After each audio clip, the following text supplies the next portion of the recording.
Cette vidéo est pour montrer comment on pourrait générer des rapports Word à partir de données ou d'informations qui viendraient de fichiers. En l'occurrence des fichiers images ou fichiers vectoriels. L'idée en fait ce serait d'avoir un répertoire avec beaucoup de données, on les parcourt et on va faire un rapport. Donc on va aller alimenter un modèle Word. Pour cela, on va utiliser DocX Template. Donc c'est une librairie qui permet de travailler à partir d'un modèle Word comme celui-ci. Vous faites votre fichier Word et vous mettez des sortes de balises à l'endroit où vous voulez écrire de l'information. Cette information va être envoyée par Python et va permettre de générer un document de ce format. Alors ça c'est bien pratique. Bon, déjà par exemple si on doit parcourir un fichier ou à des répertoires, on va utiliser glob. Donc, donc ça c'est le point de départ. On va définir un répertoire que l'on veut analyser. Donc je vais le copier ici. Donc un répertoire qu'on veut analyser qui contient nos données. Et on va lui dire à glob de lister en fait les fichiers qui nous intéressent. Donc on va lui dire de lister tous les fichiers. On va faire un filtrage par la suite. Qu'est-ce que ça va me donner? Ça va me donner en fait tous les fichiers qui sont dans le répertoire. Donc on les voit ici. Tout ça c'est les fichiers. Nous ce qui nous intéresse c'est les fichiers shape et les fichiers TIFF par exemple. Alors pour ce faire, on va parcourir donc la liste file. On va la parcourir de cette manière avec enumerate, comme ça. Donc on parcourt. Si on veut le nom du fichier qu'on est en train de lire, on va utiliser la librairie OS. Voilà. Donc on va lire le nom du fichier, donc ça on va le récupérer. On va faire un print file name. Donc là on a tous les fichiers. Donc si file name, alors on va chercher l'extension shape.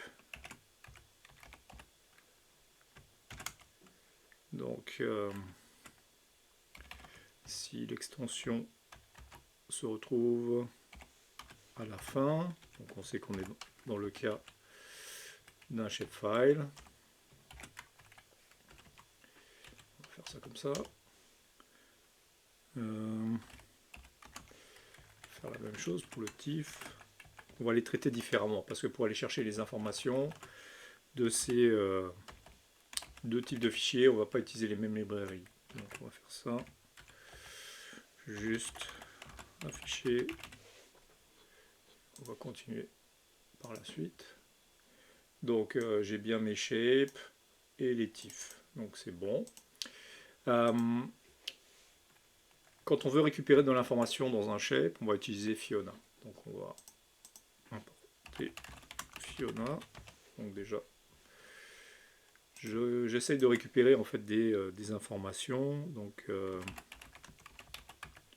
ouais, Fiona. Donc j'ouvre le fichier. Alors moi, ce que je veux dans mon modèle de document, si je regarde,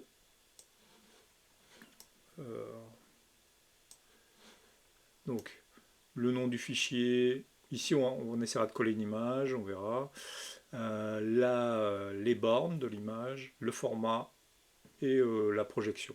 Donc voilà ce qu'on va récupérer.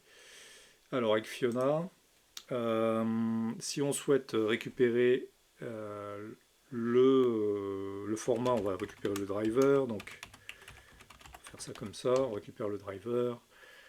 Si on veut récupérer la projection, on peut faire ça. Et si on veut la mettre un peu plus en forme, la projection, on va utiliser dans Fiona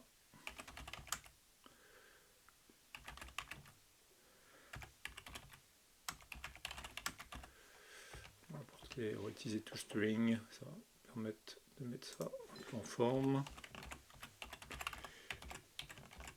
Voilà, donc avec Fiona on a déjà ça. Pour les bornes, alors on peut aller chercher, donc c'est src bounds, donc les limites. Pareil, ici, ça, on va mettre ça dans une variable. On va transformer ça en texte, on va l'envoyer dans le fichier Word. Donc ça, c'est déjà bon. Pour les TIFF, on va utiliser Raster.io. Donc on utilise une autre librairie. Juste pour les TIFF, on va utiliser Raster.io.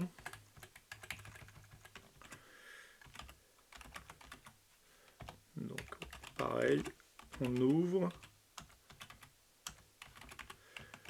Donc ici aussi, si on veut le driver, on va faire pareil. C'est à peu près la même notation. Pareil ici pour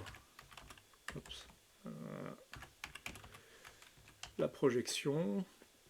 Et pour les limites, alors pareil, on va mettre en string. Ici, on va convertir en tuple le principe limite de ce qui est donné pour être dans le bon format, pour avoir un tuple en string. Et voilà. Donc là, je vais chercher les informations, donc c'est parfait. On a le nom, toutes les informations qu'on a besoin dans le fichier Word. Et qu'est-ce qu'on va faire? On va aller lire notre modèle. Alors, pour cela, on va utiliser la librairie docx. Donc, on va aller chercher docx template, il est là. On va importer docx. On va faire ça comme ça. Docx template. Donc déjà, on a ça. Donc, on va créer un docx. Donc, ni plus ni moins, ce qu'on doit faire, c'est aller chercher le template. Alors, il s'appelle template Word. Donc, on va aller lire le fichier. Donc ça va être notre template. On a besoin en fait de créer un dictionnaire avec les informations qu'on veut envoyer au template. Donc ça, c'est les clés qu'on va retrouver dans le fichier Word. Donc on a besoin de ces informations. Je pense que j'ai une clé qui s'appelle format. Je vais envoyer le driver. Une clé qui s'appelle bounds. Donc ça, c'est des clés que j'ai mis directement dans le directement dans le template. Et ici, voilà. Donc voilà. Image, c'est pas grave, on l'enverra plus tard. Alors, ce qu'on va lui dire, on va lui dire doc render avec les informations qu'on lui envoie. Et on lui dit en fait doc save. Alors, on va mettre generate. Donc ça c'est le .docx. Donc là, ça va être le fichier. Donc ce que l'on souhaite, on souhaite un fichier doc par donnée. Donc on va mettre ça ici. On va initialiser ici les variables. On va mettre, si jamais il ne trouve pas, donc on va mettre des valeurs par défaut et parents. Donc on met des valeurs comme ça par défaut. Si il génère, ok. Donc ici on pourrait lui dire que si on va faire différent du point d'interrogation. Donc si finalement il a pu lire une image ou un shape, donc il devrait être capable de générer le document. On va lui mettre ici, comme il va générer un document par fichier, donc on va changer le nom du fichier, c'est index, donc à chaque fois. Ok, ça pourrait marcher. On va voir. Ok, il a fini de générer. Donc vous voyez, il a généré tous ces fichiers. Donc on peut, je vais les ouvrir dans mon explorateur. Donc voilà, il va chercher le nom du fichier, les limites, le format et la projection. C'est parfait. Maintenant, on aimerait ajouter une petite image ici. Une image en fait qui pourrait être, je ne sais pas, la localisation en fait de la localisation en fait de la donnée. Ça, ce serait bien. Donc pour ce faire, en fait, on va utiliser Matplotlib. Donc, on va comme on va appeler, on va créer une image ici ou ici, on va faire une fonction pour générer un graphique. On va utiliser Matplotlib, mais on va plutôt utiliser Cartopy. Cartopy, ça va permettre de créer des cartes avec le principe de Matplotlib. C'est comme une extension, en fait. Donc, on va faire une fonction qui va être appelée à différents moments, va permettre de générer une image. Cette image, on va pouvoir l'inclure dans le rapport. On va lui mettre un nom à l'image. Ni plus ni moins, ce qu'on va lui envoyer, c'est les limites de la donnée et la projection. Ça va être bien utile pour reprojeter l'image. Alors, on va créer un graphique. La projection. Alors, on va utiliser la projection par défaut. CCRS.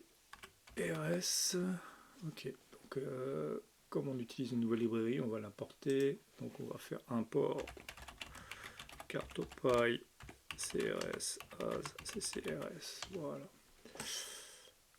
Et qu'est-ce qu'on va apporter? C'est plate, carré. Voilà. Donc ça va être déjà notre.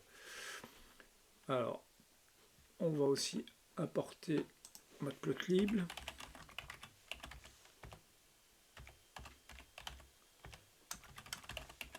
Voilà. Voilà, là on va créer une image. Avec Cartopy, on peut aller chercher par exemple AX stock image. Théoriquement, ça peut mettre une image donc en fond. On va aller chercher les lignes de côte juste pour que mon image, ma carte ne soit pas vide. On va lui mettre une grille.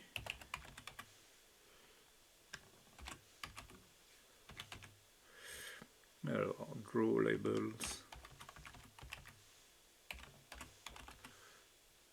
DMS. Donc on va lui mettre des informations sur la grille.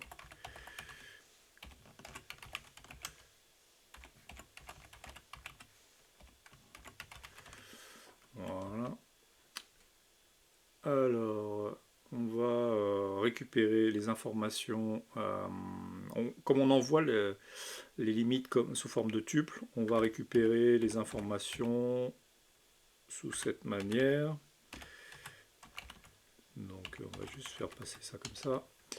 Et ça, on va l'utiliser en fait pour créer en fait une géométrie qui va être une autre fonction. Il faut savoir qu'en fait les données peuvent, et puis les limites, les bornes des données peuvent être dans différentes projections. Nous, ce qu'on veut, c'est ramener ça dans la projection lat-long, si vous voulez, dans le système de projection lat-long. Donc il faut qu'on reprojette. Donc on va inventer une fonction qui permet de reprojeter à partir d'un système de projection les coordonnées donc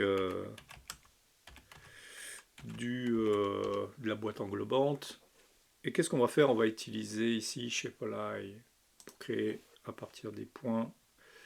On va utiliser Shapeli, qui est une bonne librairie. Shapeli.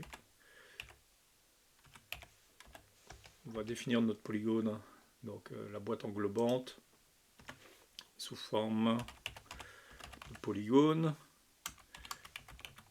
Alors Shapeify permet de créer un polygone à partir du WKT avec cette fonction. Qu'est-ce qu'on a besoin de créer comme polygone? Bon, on va créer un texte avec les informations du polygone. Donc pour créer un polygone en WKT, c'est comme ça. On doit envoyer x0, donc les premiers points, y0, x1, y0, donc on fait les 5 points du polygone, x1, y1, x0, y1, donc on fait les 5 points, x0, et on revient au départ, y0. Donc voilà, là on a notre polygone. Ce polygone, il est dans les coordonnées, donc système de coordonnées initial. On va définir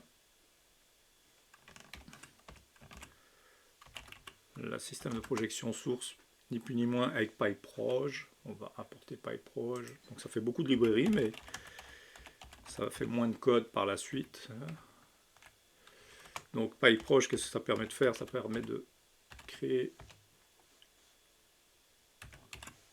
une projection en fonction de l'information qu'on lui envoie, et on va envoyer ça vers donc, notre système PyProj.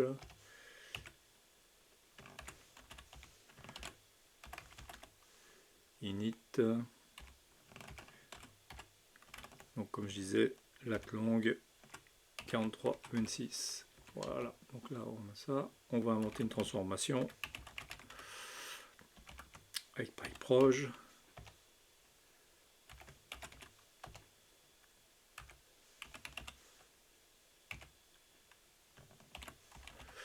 Donc cette transformation, on va faire à partir de source vers destination. Et qu'est-ce qu'on va faire maintenant? Bah, en fait, on va définir le polygone projeté avec donc c'est Shapeify. On va utiliser dans Shapeify la fonction ops. Donc ça permet de projeter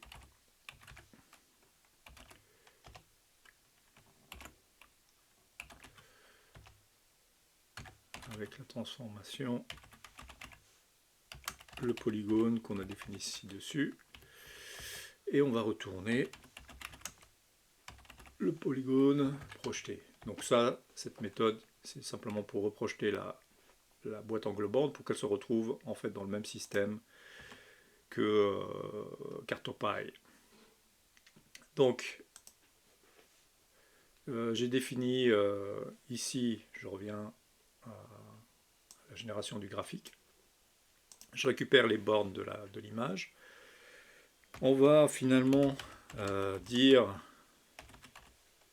j'ai besoin de reprojeter dans quoi? Dans le système de référence les coordonnées. Donc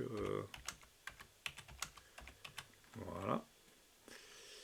Et ben, là, on va lui dire d'ajouter les géométries.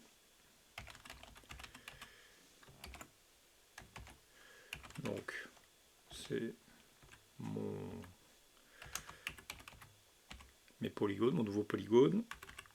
Dans le système, par chance, comme on a projeté, ça va se retrouver dans le même système que le graphique. On va pas mettre de couleur dans le polygone. On va lui mettre les bords, enfin les limites rouges, et on peut lui mettre une taille de ligne. Disons comme ça. Voilà, l'épaisseur. Donc là, on a ajouté les géométries. On va lui dire de sauvegarder la figure selon le nom de fichier qu'on a envoyé. Ok.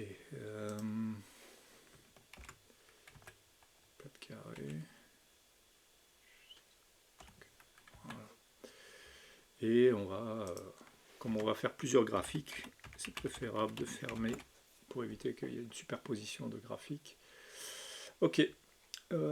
Jusque là ça devrait fonctionner. J'ai deux fonctions, donc une appelle l'autre. Moi ce que je vais faire c'est appeler GenerateImage pour chaque fois que j'en ai besoin. Donc quand j'en ai besoin, on va lui dire donc notre image à générer, le nom du fichier, ça va dépendre de, on va mettre, voilà, fonction du compteur d'image. On va appeler GenerateImage avec le nom de l'image,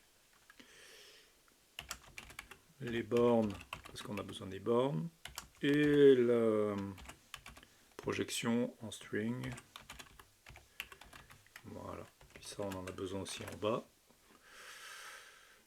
On va juste simplement adapter ça. On a besoin d'un tuple ici.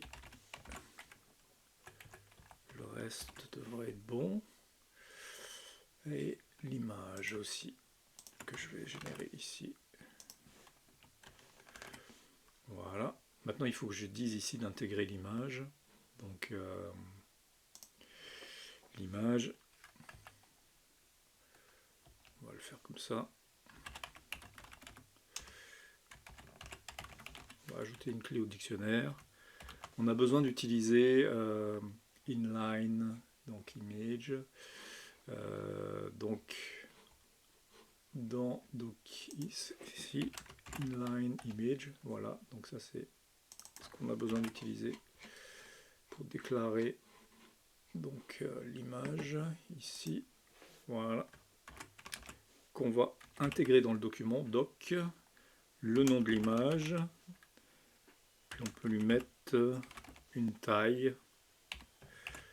Alors là aussi, comme on intègre une nouvelle fonction, on va mettre ça ici.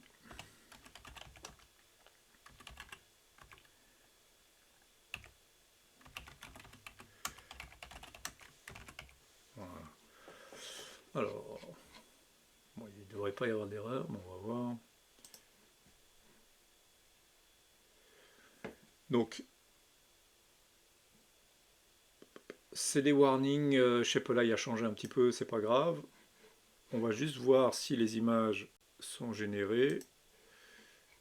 Ok, si je viens là, on les voit. J'ai mon image. Donc, j'ai le globe avec l'image où elle se situe. La donnée où elle se situe, là c'est pareil, bon, elle est toute petite. Donc on comprend, l'image est générée. Est-ce que elle est intégrée au document? Oui, elle est intégrée au document, donc ça fonctionne. Si je veux en fait zoomer sur cette partie pour éviter d'avoir tout le globe entier, bah, en fait je vais effacer ça. Comme ça se génère automatiquement. On va simplement, quand on génère le graphique, on va lui mettre donc des limites. X-limit. Donc les limites, ça va être quoi? Left. On va lui dire, bah, qu'est-ce qu'on pourrait faire? On pourrait lui dire d'utiliser les limites du nouveau poly. Je vais faire ça. Donc on va utiliser ça. Au niveau de left, on va lui dire prends, voilà, donc c'est ça, left, right, 0, 1, 2, voilà. On va faire pareil pour Y. Bottom,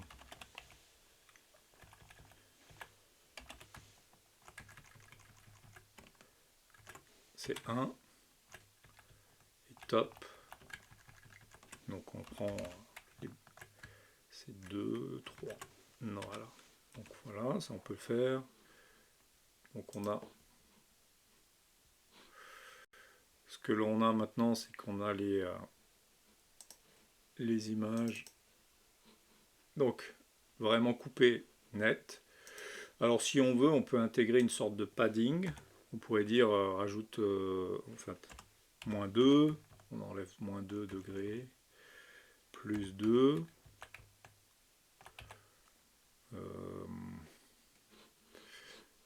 On va faire ça comme ça.